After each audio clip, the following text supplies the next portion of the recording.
ఆహ్, అప్పట్లో మన దాసరి నారాయణరావు గారు బొగ్గు గనుల మంత్రిగా సహాయ మంత్రిగా ఉండేవాళ్ళు. బొగ్గు గనుల మెయిన్ మంత్రి మన్మోహన్ సింగ్.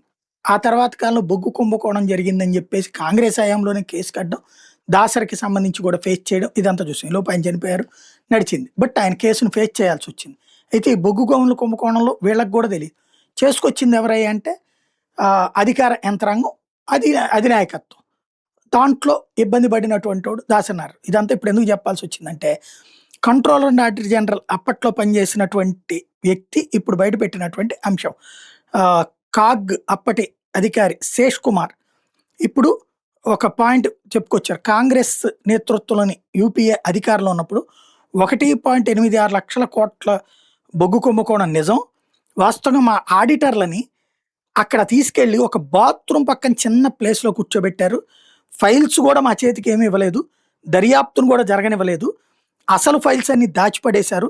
రికార్డులన్నీ దాచిపడేశారు అన్నటువంటి విషయాన్ని ఓపెన్ అప్ అయి ఇప్పుడు చెప్పుకొచ్చారు. అంటే బొగ్గు కుంభకోణం మీదన కోర్టు దర్యాప్తుకు ఆదేశిస్తే, కంట్రోలర్ అండ్ ఆడిటర్ జనరల్‌ని ఆదేశిస్తే, ఆ కంట్రోలర్ అండ్ ఆడిటర్ జనరల్ ఎవరైతే ఉంటారో తనని సీఎండీఐజీ పని చేయనీయకుండా అడ్డుకున్నారన్నటువంటి విషయం బయటపడింది. తద్వారా బొగ్గు కుంభకోణాన్ని హషప్ చేసుకొచ్చారన్న విషయం ఇప్పుడు బయటపడింది.